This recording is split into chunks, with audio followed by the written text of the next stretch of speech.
Hi everyone, thanks for coming along to another episode of Legends of the Spire. Dave here, great that you can be with us. Now on the podcast today I spoke to Glynn Hurst. Now Glynn is very fondly remembered in Chesterfield for the goal he scored on the last day of the season in 2004 against Luton that kept Roy McFarlane's men up against the odds. A completely joyous occasion which completely just pulled me into being a supporter of the club forever because it was just such a great moment to be a football fan. Glynn had quite a few seasons with us at Chesterfield, scoring lots of goals, had loads of pace, formed a really good partnership up front with various strikers from around the time, and then went on to Notts County after being with us. But he had a really interesting career before joining Chesterfield. He ended up in South Africa for a while, also ended up at Spurs and his hometown club at Barnsley, so it was really good to catch up with him and have a chat about his time at Chesterfield. He is now a teacher as well as working for Marine, still in the football world, and it was really interesting to get his take on plenty of things, both football and non-football related. Now the sound didn't record brilliantly on this one. I've done my best to kind of improve the quality as much as I can, but sorry about the sound recording, but it's a really interesting chat, so I hope you stay with it. As always, we are at Spy Legends on Twitter, Legends of the Spire on Facebook and Instagram, so do get in touch if you like what you see and hear. But here we are with the latest episode of the podcast with Glynn Hurst. Legends of the Spire!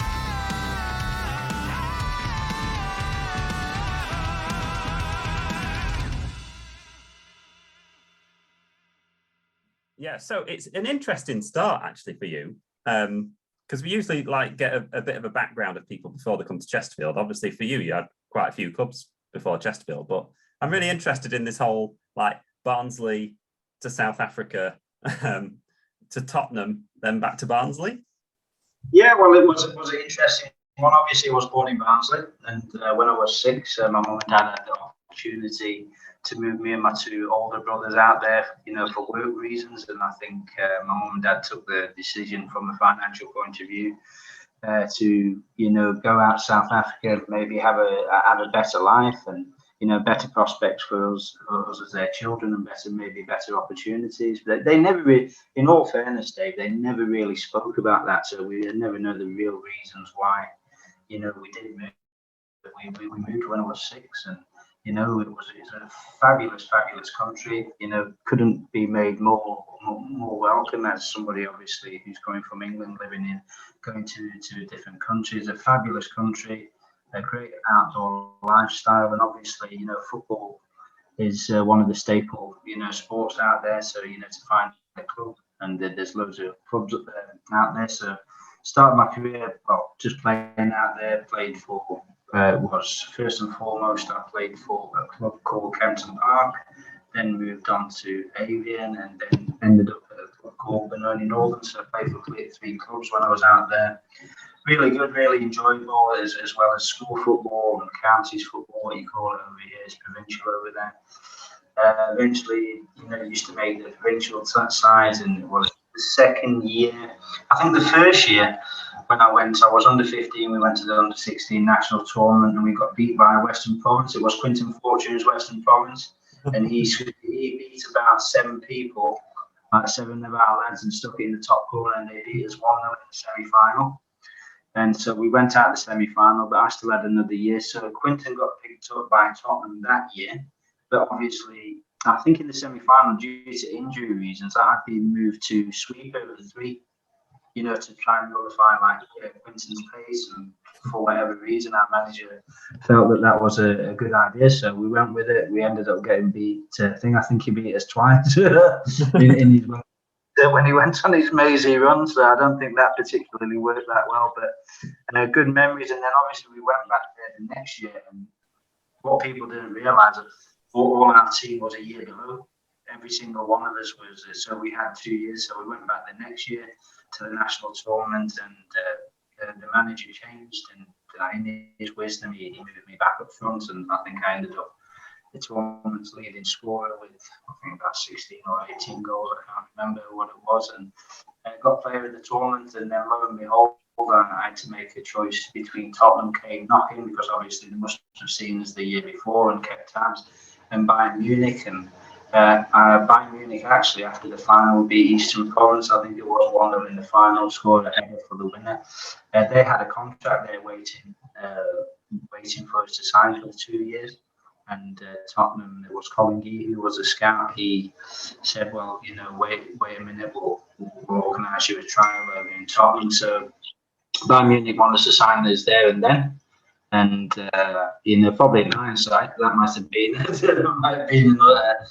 a good option. As in when we were talking about player development in those days, maybe Germany was way ahead of England in the way that they brought their youngsters through. But I thought, what, I'll take my chances. Obviously with my family background, being in England, I can honestly say I always dreamed of wanting to play football in England and in the English Premier League. Or if not in the English Premier League, I got also like a Barnsley supporter, which was Championship with Mick McCarthy and the likes, and really, really good, solid Barnsley team. So those were my memories, and I think as a footballer, I always saw myself playing in the English football leagues. So went to Tottenham. We had a game against West Ham, which I was fortunate. I scored a hat trick, and then we played Millwall. I scored another hat trick, and then lo and behold, they signed me. Then I don't think I scored for about another 10 games. I think it was after they signed us. But I think that was a culmination of things. I think obviously it was a big move, 10,000 miles away, living with your Dick's family, so to speak, and getting to know the lads. Going from a warm country where the pitches were hard and quite grassy to coming into the early part of the winter season where the pitches were heavier. The lads were the game was a lot more physical. Going from basically training twice a week and playing 3 times a week to full-time training was a significant transition. And I can honestly say, I think for the first 3 to 6 months, I didn't struggle because they moved me between playing at the back, at centre half, and up front, and I adapted well because that's what I was used to. Being brought up in South Africa, a lot of the managers did that with me for whatever reason, so I was comfortable with that. So that happened a lot in my time. I think when my confidence was a little bit down low, the managers used to move me to the back or play as in the sweeper of 3, which I could play equally as well, and I was quite used to that. But it wasn't that; it was a physical demand, and I think after about a year, I contacted glandular fever. I contacted, I think, was it A strain, the really, really bad strain of it, and it actually knocked me for a 6. I couldn't get out of bed for about 8 weeks. I've even got a scar on the thing where I had a tracheostomy. I actually got rushed to hospital. Got kept awake for 2 nights because my glands were that swollen that if I would have gone to sleep, I would have died. And I had it really bad. But I think that was a culmination of going from that environment in South Africa to full-time training and thing where I think nowadays the youngsters are a lot better catered for, and rightfully so. They're going from that environment to things. So it wasn't. Even though it was a great opportunity, and I'm very grateful and thankful for that, was a lot of things, even hurdles what I had to overcome, even in those early years. Believe it or not, it was at the time that obviously I got invited up to go to Barnsley because Eric Winstanley, who played with my dad, God rest his soul, he's just passed away just recently. He got in touch and invited me up for a trial, but at the same time, Roy McFarlane was the assistant manager at Derby, believe it or not. Yeah, really. And with Arthur Cox, they got in there first, and Roy invited me up there. So I went up to Derby for about 2 weeks. I was doing really well. They wanted to sign us, and then Eric got back in touch. He He said, "Will you just come up and play a game for the reserves against?" I can't remember who it was. It was another one. So I thought, yeah, I'll just go up. And then Roy actually phoned us up. He said, "No, don't we want to sign you?" And they did, to be fair. So I thought, it's my own time club. I want to, go and test my water and go, but that's where my family's from. And so I went up there, and, Viv Anderson was the manager and Danny Wilson was assistant and Eric was a coach. They liked us instantly, and they said, "Yeah, we'll offer you a year." I know Derby were going to offer us 2 years, but my mind was made up. My mum and dad's family were there, and I knew a few people, and I thought, I feel a lot more settled. And so that's how the the Barnsley move came about, and that was as a right wing back, believe it or not. When they there'll be a lot of like Chesterfield fans here thinking you're playing centre half and right wing back. Well, I don't know what it was. Honestly, just growing up, manager just thought, well, I think we'll players there and the players there, and I think I did quite well wherever they play. Oh, I tried to do my best wherever they put me, and I think because of that, I was predominantly was a forward, but I think I remember playing 18 months as a centre half. And in a three, and it wasn't as simple and straightforward that I was a centre forward, and that's just whatever manager saw. That's what they saw. So I just went with it. I just thought, as long as I'm playing football, it doesn't really bother me. Absolutely. And that was good enough for me. So that's how the move to Barnsley came about, and obviously had three, what I would say, frustrating years at Barnsley. Danny was a really good manager. He brought great times to the club. Well, unfortunately, nearly last year, obviously the manager who's just gone to West Brom nearly recreated that. And I was in and around the squad for the 3 years, playing regularly for the reserves.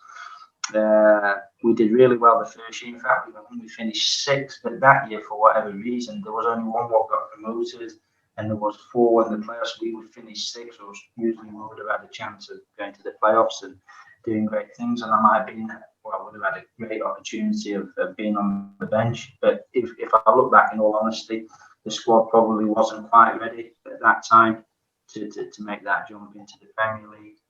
And then the second season, I was, in and out of the squad all the time, probably becoming more frustrated. Probably wanted to run before I walk, and maybe a bit of my ambitions as well, to make it. And then the third season, everything seemed to click. But as a result of that, we got off to a good start. I was on the bench in the squad training. And because we got off to a good start, Danny Goodwin, Paul Wilkinson and John Henry, and they were fantastic, and it took the club to a new level. Because of that, obviously, when that happens and the club starts to go down, those avenues, bring those good experienced players in, what have the experience of taking clubs up and prove successful again. Then, as a young lad, you're the ones who miss out. You become frustrated, and it was a really good time. The squad, the third year at Barnsley, was exceptionally good. And I learned a lot from a lot of really, really good players. And unfortunately, obviously, when the squad gets stronger and you're on the fringes, you end up missing out. Ronnie Glavin had been in touch with me from Emily, which is the Conference North now, was Northern Prem at the time. He'd been in contact for close to about 3-4 months, and I've been up to watch, and my brother was playing for them, so I knew they were a pretty decent team. And I thought, I'm going to cut my losses, go there, take it on the chin and bounce back and get into professional football that way. And I'm glad I did, because it was a making of me. It worked out really well, didn't it, doing that? Because obviously it must have been disappointing having to drop down quite a few leagues, but then you've got that opportunity to impress, haven't you? And it was the FA Cup run, wasn't it, that really got you in the limelight, I suppose. Yeah, it was, and I always say to my own son, Dave, or when to my pupils or anybody, when I'm giving the advice, if you make decisions for the right reasons, it somehow always turns out right. You don't know why, and I can't explain why a lot of the times. But I made it in all fairness, and I made the decision what I felt right for me, because I think Leighton Orient had come in for me and wanted to give me 2 years, and I think Mansfield Town wanted to do the same, Steve Parker. But you know what, Henry felt right. Unfortunately, it wasn't only that. We had a really good team, a really, really good team at Henley, and we had the FA Cup run, but we beat a lot of big hitters along the way. I think the team what won the Conference South, we beat Nuneaton. The one who won the Conference Prem was at Morecambe, I think. We beat them. We beat Lincoln, who won the second division. and then we played West Ham. We should have beaten them at Upton Park. You know, the 2-1 game without shadow of a doubt, before John Hartson scored his winner with 10 minutes to go. We had been the better team, apart from the first 15 minutes we had to weather the storm. But you know, you've got to bear in mind they had like Joe Cole, they had Rio Ferdinand, Frank Lampard, Stan Lazaridis, John Hartson, and I think they were third in the Premier League. We were going great guns at the time. They had a really, really talented team. Well, you know, you've seen where the players went on to in their careers. We gave them, I don't think we gave them more than a try, more than matched them on the day. And even to this day, I can honestly sit here and say, you know, I'm disappointed we didn't beat them. You know, it was a good move at the right time, done for the right reasons. And then you ended up at Chesterfield via your move to Stockport, didn't you? Because it was what, 150,000 to Stockport? I think it was about 250. Yeah. It was about 200, because I know that Hearts had offered 250 grand and Stockport had offered 250 grand. And probably at the time, I wasn't really aware that, you know, I knew that Stockport played 4-3-3, and I kind of knew the way Andy wanted to play. But I'd gone from it wasn't a proper football team. We got all through it quick, and we opened teams up, and we were possession based, and the move to Stockport, you know, Stockport were direct. I didn't realise we were back to front, chase it, and that's which way we played.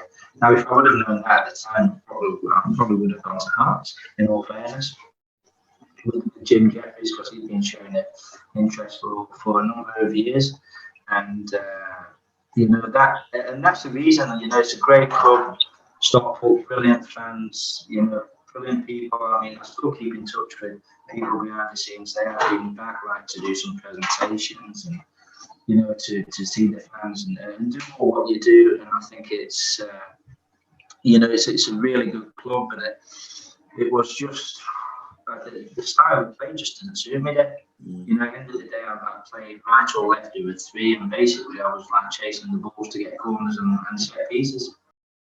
It was with it being a swap deal with Luke Beckett, there's always kind of a chance that these things might fall through if you both on either side don't agree to it, I suppose.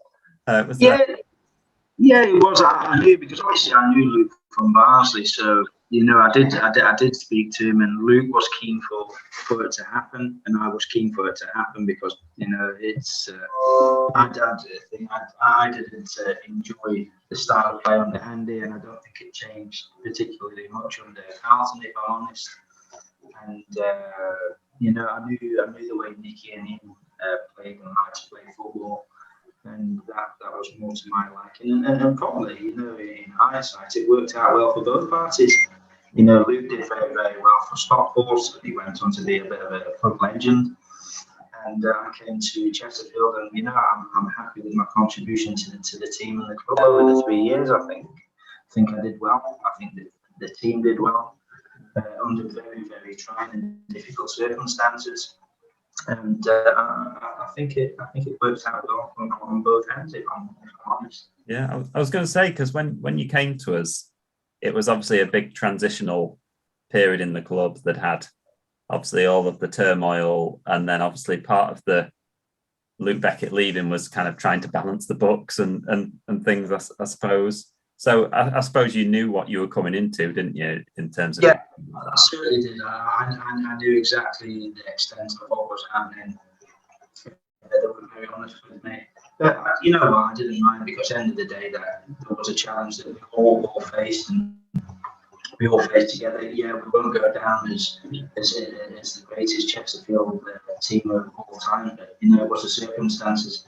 You know, if we consider what we achieved in the 3 seasons with the budget, I think I've been told, I think we had a Conference North budget at the time over those 3 years to play in the first in League One is extra special to do that, and to stay up every season for the 3 seasons.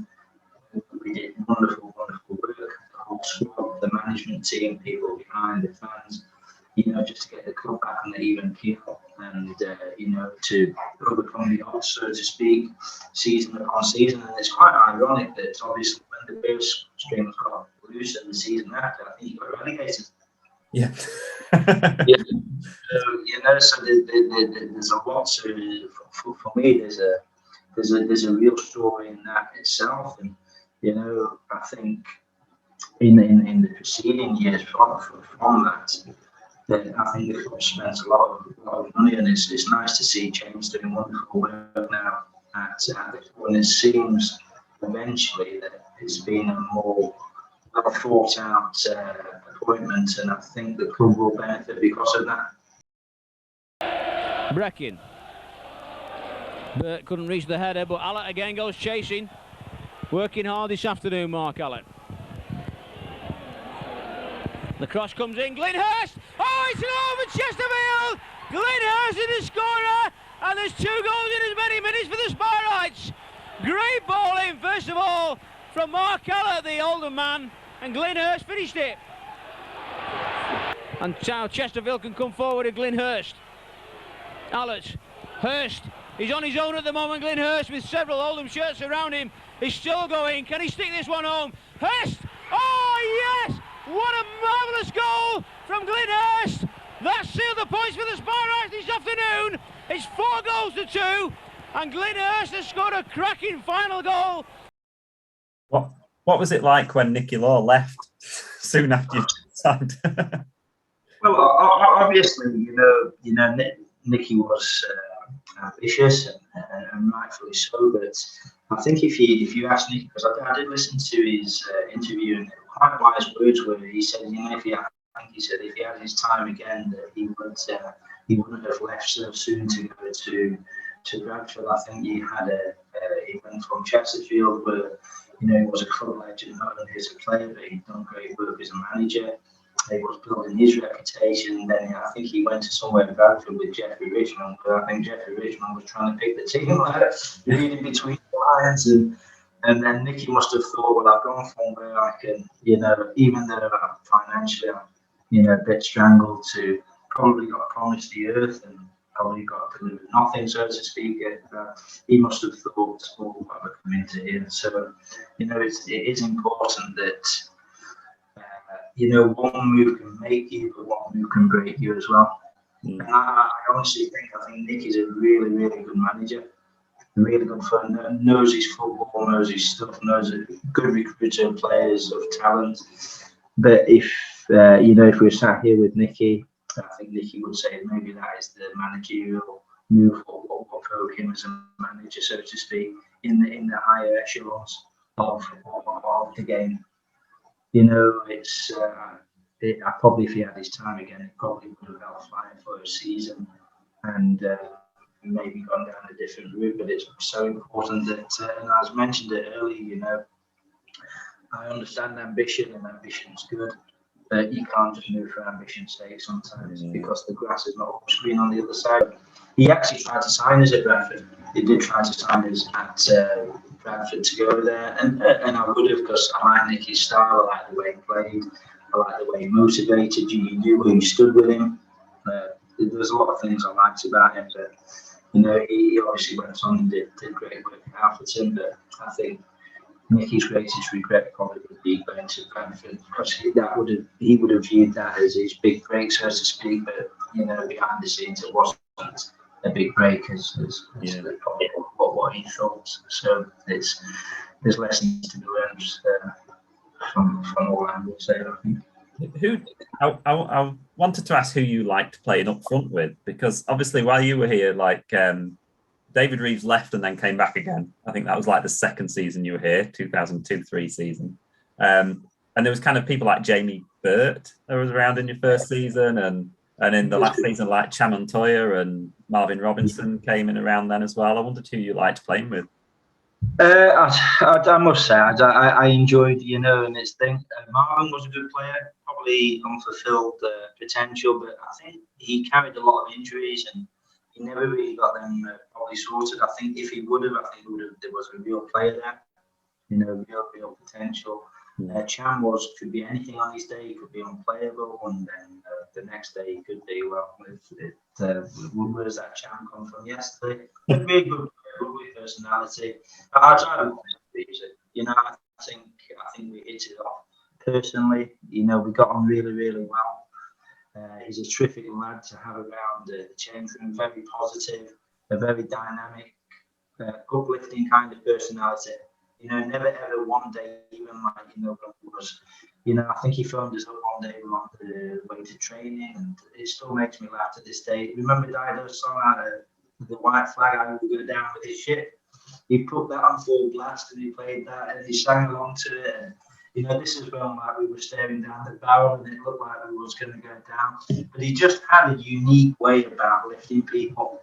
He was terrific, and I just really enjoyed playing with him. I think we caused defenses lots of problems, especially with Brando coming off either wing as well. I think once that really, that third season, once that took hold, that caused teams a lot of problems, and a lot of teams didn't know how to deal with it.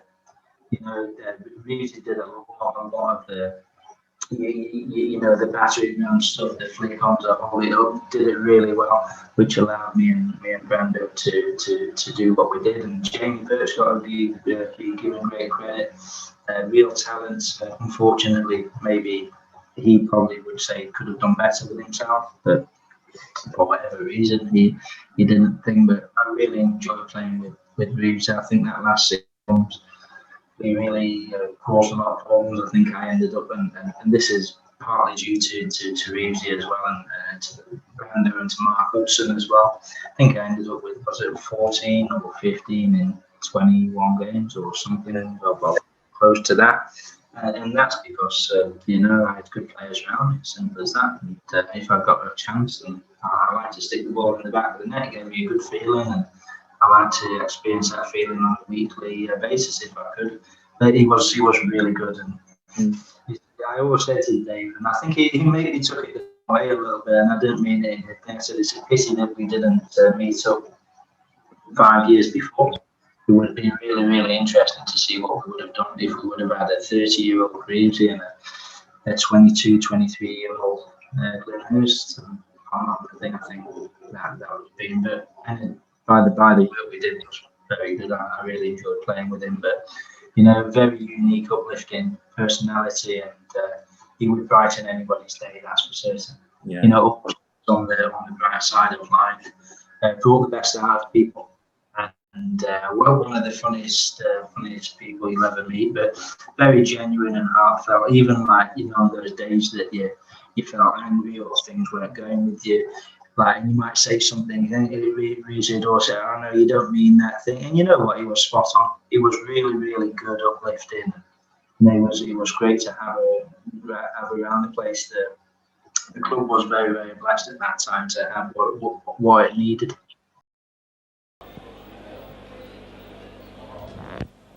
Muggleton with the free kick for Chesterfield. Reeves beaten by Sampson. Davis. Hudson. Flicked on for Hurst. Chance for Glynn Hurst. Oh, it's a goal for Chesterfield. Yes! Glynn Hurst, the scorer. 21 minutes of the game gone. And Glynn Hurst puts Chesterfield in front. It's his third goal. Brandon did well. Chris Brandon now. He's got Reeves to his right and Hurst to his left. It's Hurst now. Hurst driving forward. Can he get his shot in? The Northampton defence does its job, but for how long? A chance for Brandon! 2-0 to Chesterfield! Chris Brandon is the scorer, and it's his second goal of the season for Chesterfield, who now go 2-0 up. Booty for Hudson. Hudson down the line for Hurst. Hurst showing his pace again here against Jerry Gill. There's 2 in the area, and it's a goal for Chesterfield! It's 3-0 to the Spirites!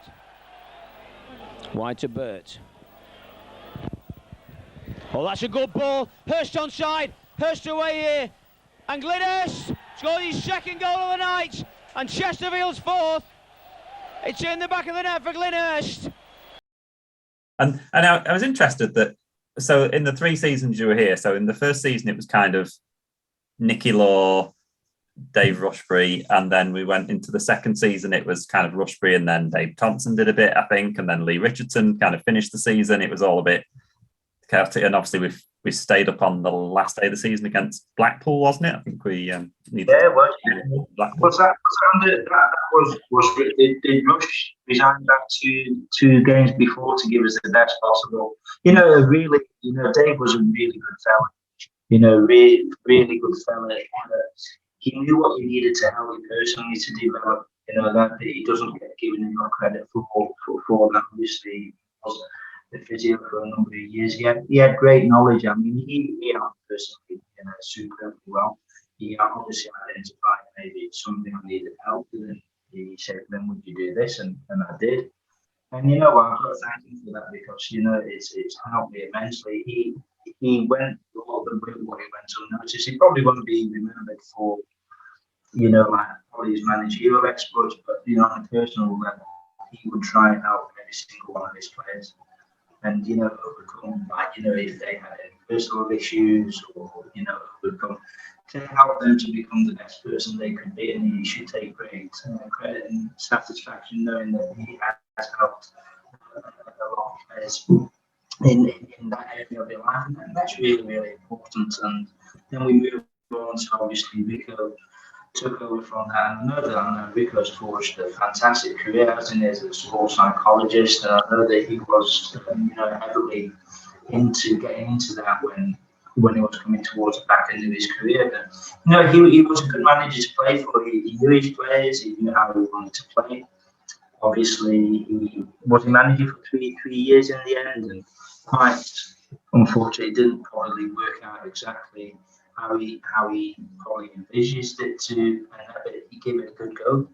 But he's forged a good career, I think, as a sports psychologist, and I think he's worked with the England cricket team. I think he's worked with Sam Allardyce at West Ham, and he's gone on to find a real thing what suits his personality, where I think like Dave and Rico were really what I call people helpers and people developers, and helping you to understand yourself and to help you get the best out of yourself. They were terrific from that. They were probably like sports scientists and sports psychologists who were probably way ahead of their time, where a lot of the people probably didn't understand them. But I certainly did, and I certainly understood, and I took on more like the help that they gave us to develop yourself personally, to be more positive, to cut out any irrational thoughts and things like that. They were way ahead of the game, and they were really good.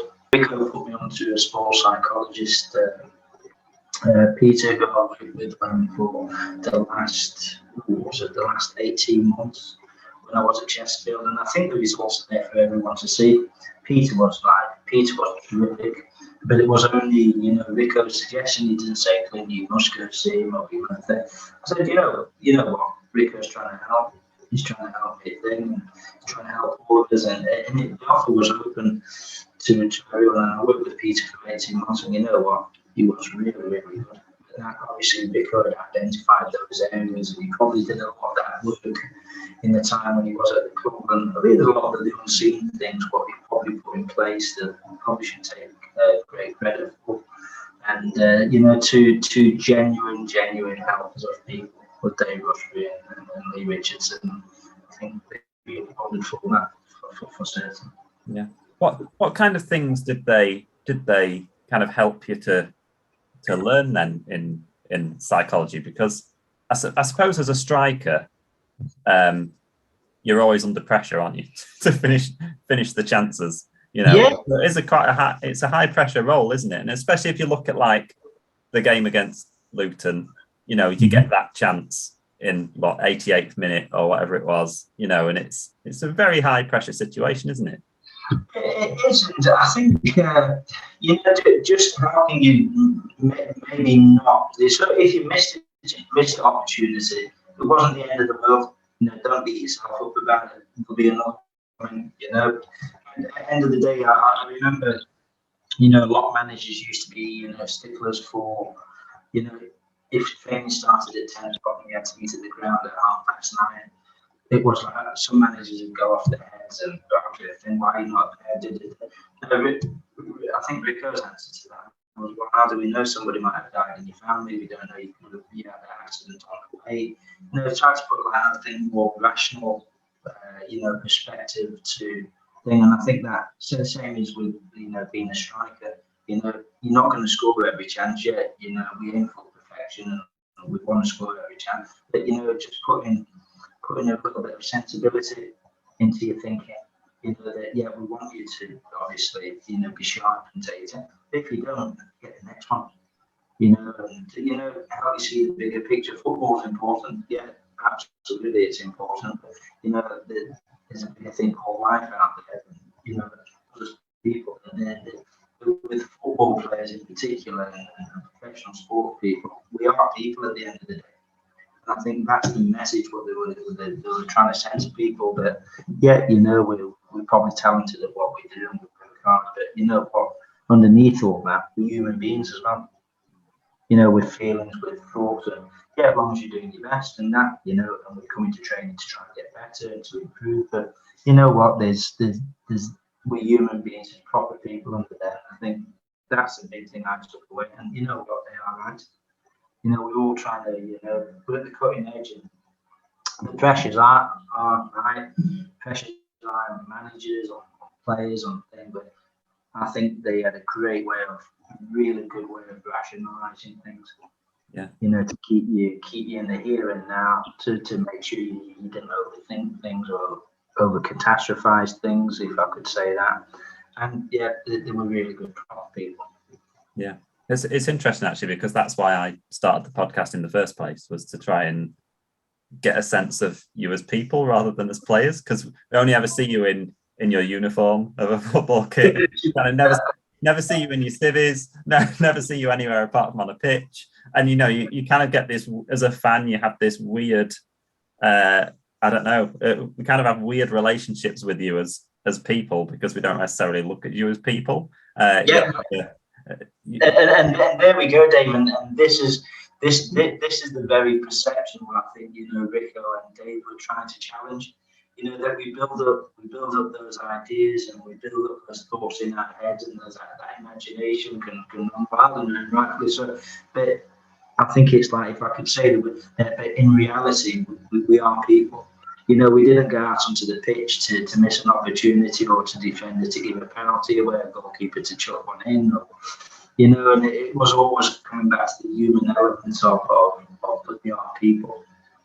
From that, they were the best around. I wouldn't say like football managers and that, but as in being proper people and understanding how the human psychology, and that we are people, and making you feel good at they were certain to longer, but really good.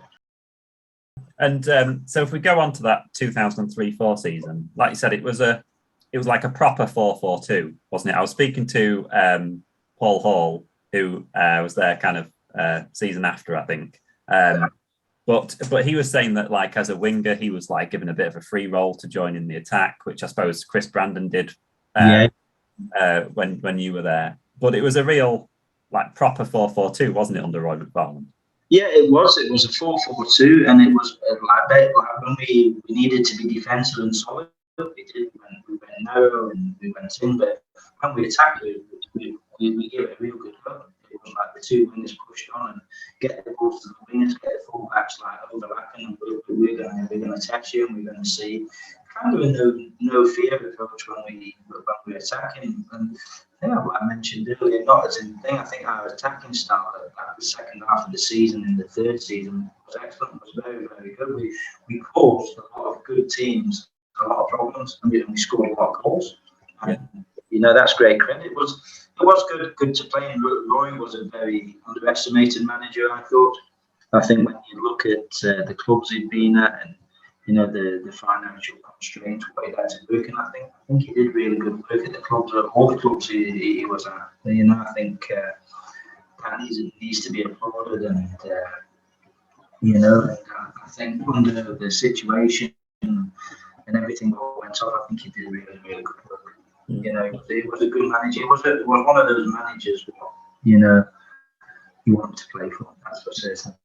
Yeah, and you mentioned some of those games from that season. Like, there was the 4-2 against QPR, 3-1 against Wednesday, and then you scored the winner against Barnsley as well, didn't you? In a 1-0 win against Barnsley. Yeah, oh, that's right. It was in the second half. Up, I think, did we take about 2,000 away? And I think we battered in the first half. Their good John Forderson was their manager. I think they were going quite well. I think Gary Moore was a centre half and somebody else. We beat them 1-0. We beat them. It was a convincing 1-0 victory. I think we scored with about 10 minutes to go. But the first half, I think it was Illich in goals for them. I think he pulled off about 4 or 5 goals, if I remember correctly. And if we would have won that game about 3 or 4, it wouldn't have been a just scoreline, that's for certain.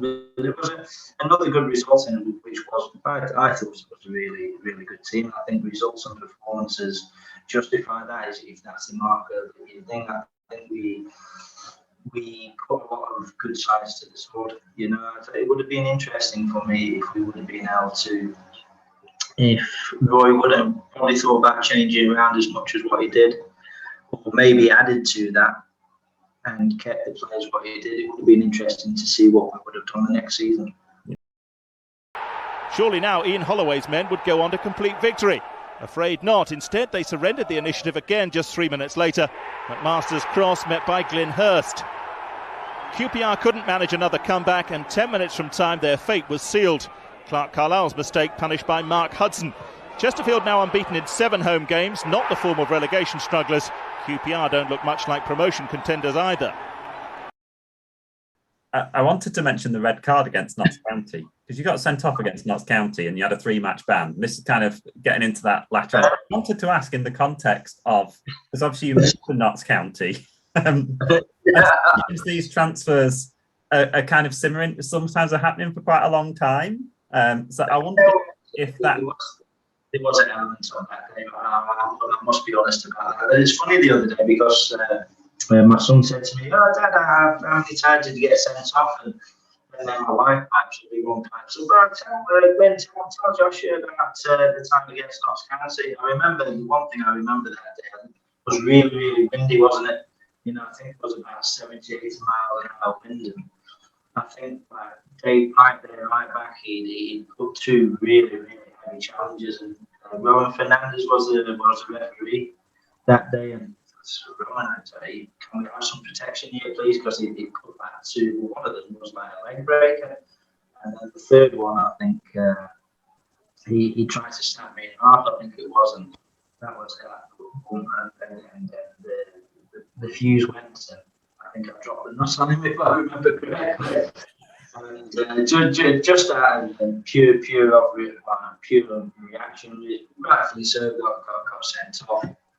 And then I think that was about 2 weeks later after the game, I got a phone call. I thought, what's this all about? It was somebody talking on behalf of Gary Mills. He said, "Oh, you love that spirit, that's what it's all about," and he wanted to sign us. So, you know, from that, he obviously wanted to, I think, he wanted to sign Steve Bladderwick as well at the time, and that rightfully so. He should have done, because Steve was a great leader. You know, I thought he was fantastic. He was one of the best centre halves I played. You know, I saw playing with Steve up against some of the best strikers in League One division, or whatever it was called at the time. You know, actually not give top class strikers a kick. You know, he was a superb leader of men. You knew what he was going to get. Great header, great defender, brilliant to play for, absolutely horrible to play against.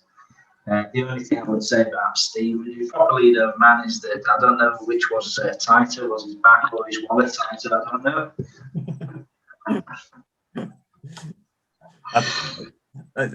It's funny, like around that time, around this time was when I first started taking a proper interest in Chesterfield. So I started going to a lot of games, and one of the earliest matches I kind of remember from around then was a 4-0 against Northampton, and I think you scored in that, and I think Chris Brandon scored in that as well. But there were some like proper characters, wasn't there, with people like Blatherwick and Brandon and yourself? Yeah, you know what? I actually, Brando was a really, really good player. You know, one of the fittest lads, looked after himself, wanted to do well. bit of a live wire. And I felt a little bit sorry for him. And the thing, Roy used to give him quite a difficult time, but because he'd managed him at Torquay, I think Roy felt that was the best, to wind him up and to get the best out of him. But I wasn't altogether sure, and there was some blazing arguments sometimes between them. But you know what, Chris was a really good player. He had another one, I think, really underrated. Went on to have a good career. But I'll tell you what, he did terrific work for Chesterfield Football Club for certain. And I think when we were talking earlier about where the club's gone to, the likes of Steve Fladderwick, Colin Bissell, even Chris Brandon, David Reeves, Carl Mulkerton. If you look back at things, I would imagine over the last 10 years that the club would have probably given the right arm to have some characters like that, some proper personalities. Some people who breathe life into things, who not afraid to stand up for what they believe, not afraid to speak out when it's needed to, not afraid to give you a few harsh words at half time to get you G'd up, which they certainly would. I mean, now conformity seems to be part and parcel of the modern day game, but these characters like Steve and like Reeves, and obviously when you speak about the Chesterfield teams even before mine, like Sean Dyche, like Billy Best, real leaders of men who are not afraid to just say, "Boy, listen, get your finger out." I think people are scared of that kind of that strong personality, but these strong personalities are what build really good teams, and really strong teams. And for me, strong personalities, bring me them every day of the week because I love them. They bring me with their eccentricities and all, and because we are all human, we have all faults, but these are footballing people. The personalities, they were excellent to play with. I loved every minute of my time working with them, getting to feel quite honoured to have gotten to know them on a personal level. And what, really, really good people. Good players, good people, good professionals, and I can only say good things about them. They were proper football people. I'm glad that I came across their path. That's what it is. Yeah. And it was a really fitting game to sign off, really, for Chesterfield. You can't have a better last game for a club than to sign off with a goal in the last minute that keeps you up. Yeah, it was. And you know what? I dedicate that goal to everybody who's been at Chesterfield for the 3 years and all the hard work. I think that goal, summed up everything what had gone on at the club over the 3 years, probably from there were probably times where the people behind the scenes probably didn't know until the last minute if there was going to be a club with the bills what had to be paid, and all the shenanigans what had gone on behind the scenes. So that goal was for them, it was for the fans who stuck by us through thick and thin. I think we still averaged 4,000 to 5,000 fans, per home game over the 3 seasons.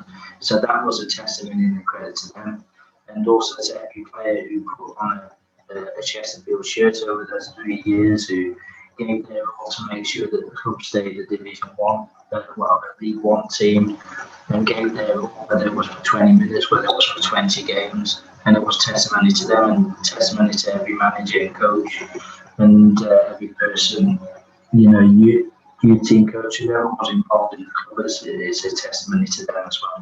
I thought, really great work was done on a limited thing. Not once did I ever hear the word relegation.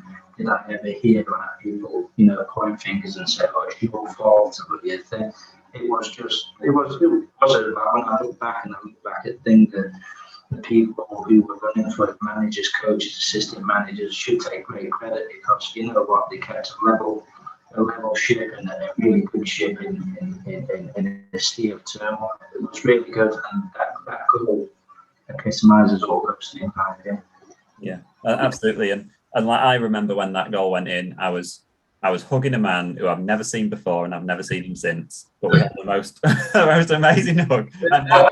And then we were, after the match, you know, that everyone was putting their scarves out of the cars on the way home and on the way to the pub and stuff like that. And it was almost like they'd won the FA Cup and the Champions League and the Premier League and everything else all at the same time. It was just, and like you say, it was probably a huge release of accumulation of a number of years and actually not just that one match at that time. Yeah, absolutely. And, you know, every fan, every player, every coach could actually live the Chesterfield experience and live the highs and the lows, obviously with the FA Cup before that, and you know the euphoria of that, and the John Duncan years where you were up there challenging most years and some promotions, and then to go through that was just was a period of the club, like I said earlier. You know, it's not going to be fondly remembered for title challenges, apart from the last 6 months where I thought we had a really good team. But it should be remembered for you know, a rebuilding time, and everybody who played their part should take great credit for helping rebuild what is a fantastic football club to help put it back on its feet financially and in the football context as well. And there's a lot of lessons to be learned from that, and hopefully a lot of lessons can be implemented into the current squad, and hopefully that can get back up where it's not where it does not belong, because that's the wrong word, but where it aspires to be, I think. The ball in here for O'Leary, chance for Luton, and O'Leary's touch wasn't good. The ball goes out of play for the goal kick. Meanwhile, at the other end of the field, we've got a Luton man down on the edge of the centre circle. I think it's Chris Coyne that's, well, he's just back to his feet now, in fact, as Carl Muggleson prepares to take the goal kick. So, Grimsby Town are losing at Tranmere. Rushden and Diamonds are losing at home against Port Vale. Brentford are winning at home against Bournemouth. And Glynn Hurst, the chance here for Chesterfield! Glynn Hurst, the ball down the field! Glynn Hurst scores for the Sparrites! And Chesterfield could yet survive! What a goal from Glynn Hurst! A big kick downfield! Sparrite supporters absolutely delighted. Glynn Hurst, with 3 minutes remaining, has put the Sparrites in front. And interesting that, because obviously everyone has to have a career after football, you kind of went into teaching, didn't you? So you had spells at like Notts County and then Shrewsbury and Bury and quite a few other clubs, but then you ended up going into teaching, didn't you? Yeah, absolutely. It took me 6 years overall to get my degree, because being out of education for as long as what I did. I think along the way I obtained 3 certificates, including my advanced certificate in counselling, which was really informative. And then I had to start my level 1 maths and English and science, and I'll be able to do that. I did my GCSE equivalencies, my A-level equivalencies in those 3 subjects. I did a fast track course for a year, and I did my teaching degree for 3 years, and ever since I've been at Sacred Heart Catholic College in Crosby. I think I'm starting my 8th year there now. Fabulous people. I can't begin to explain, you know, the school what we're at. The community is a very unique community of, you know, really good, helpful people who serve, you know, good community. I just feel like I'm landed on my feet at Sacred Heart. We have wonderful people there. We have wonderful pupils. What we teach. We've just got a new Mr. Mooney who really knows his stuff. He's he's leading the school even further forward.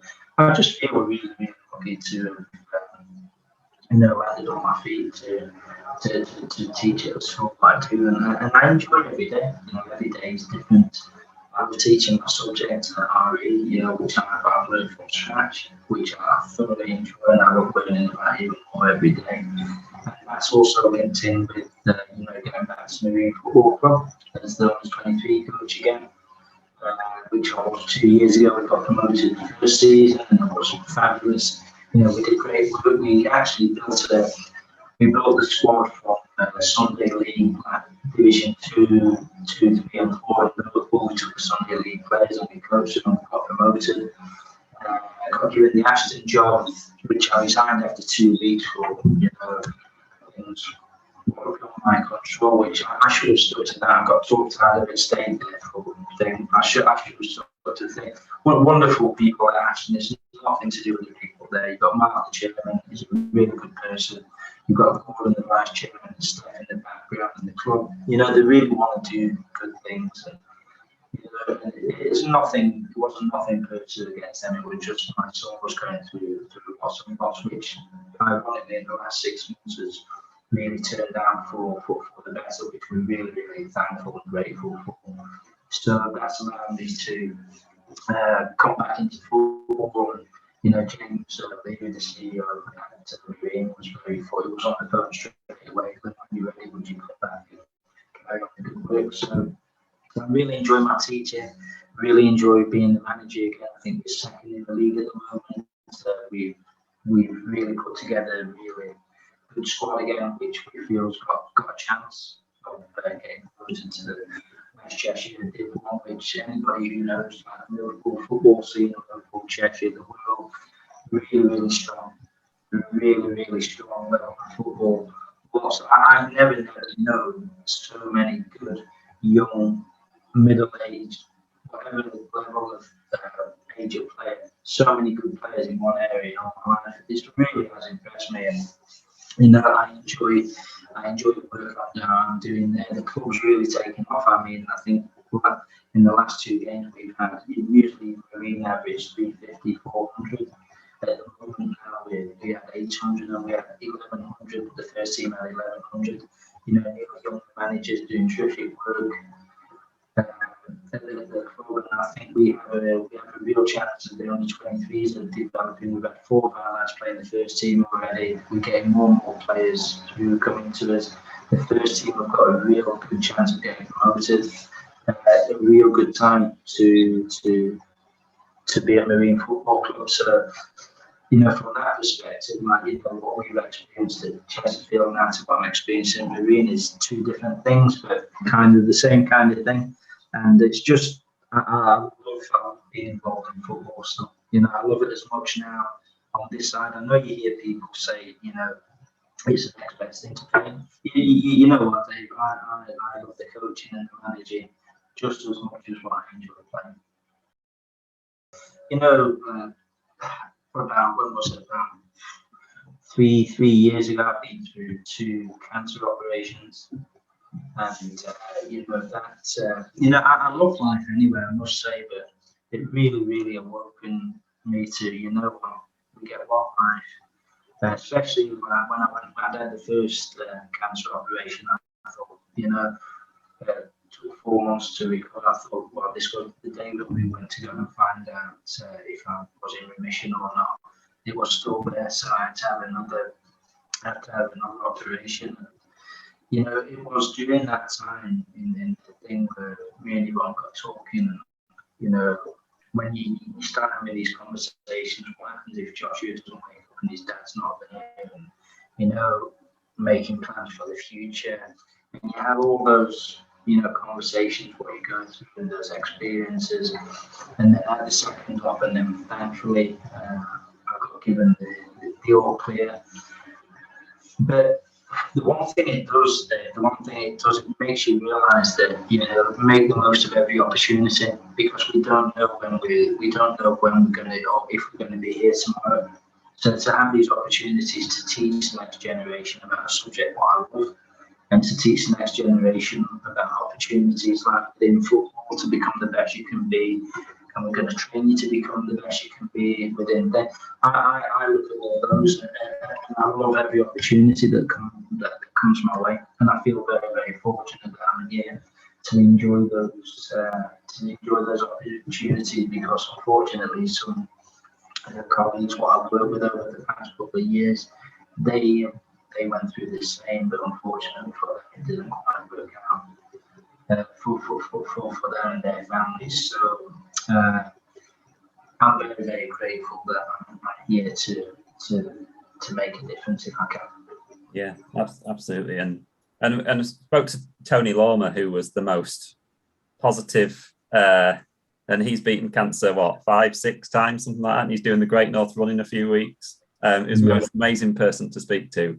And it definitely sounds like the teaching and football and that community aspect and developing people and being a people person kind of fits your personality perfectly. It does, and I do, and I go back to, and that's probably why I say that strongly, that if you do things for the right reasons and for the right motivations, and right outcomes come out of it. And I think you're spot on there, Dave. I think it suits my personality. It suits the person I am. And it's all about helping the next generation to become better, hopefully better than what we are, and hopefully they can help build a better world for them and their families as well. And hopefully, especially better football as well, which is, I think we're united by not only a country, but by a club in football. I think the World Cup and the European Cup teaches you that, and we can break down many walls with football. And if I can help one person through football and through teaching, then hopefully then I've made a difference somewhere. Yeah, and to finish off on a really frivolous question, everyone that's been in as part of the Saltergate era of Chesterfield Football Club, I always ask them what they used to get from Linda's sandwich shop at the end of the road. What did you get from Linda's? I used to get a tuna tomato on a whole wheel back. And one day we'll recreate the Ian Evatt flick on, and you'll finish. It might take years to get you all together, but we'll recreate. I'm going to say you have to wait until Evo's won about 3 on the bounce at Bolton, and then he'll be in a good mood, and then we'll bring him along. Also, otherwise he'll be snarling at us. So, Grimsby Town are losing at Tranmere. Rushden and Diamonds are losing at home against Port Vale. Brentford are winning at home against Bournemouth. And Glynn Hurst, the chance here for Chesterfield! Glynn Hurst, the ball down the field! Glynn Hurst scores with the spotlights! And Chesterfield could yet survive! What a goal from Glynn Hurst! A big kick downfield! Spotlight supporters absolutely delighted. Glynn Hurst, with 3 minutes remaining, has put the Spotlights in front. They need to get off the pitch quickly. Supporters need to get off the pitch quickly and let the game continue. But Chesterfield have the lead. Glynn Hurst, the scorer of the goal.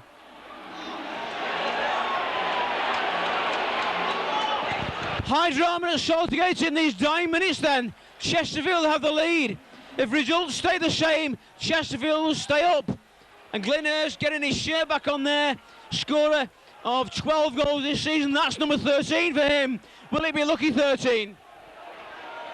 And we've now had 4 minutes of stoppage time. Surely there can't be much more to this. Luton have the throw. The ball cleared to Shawumbi.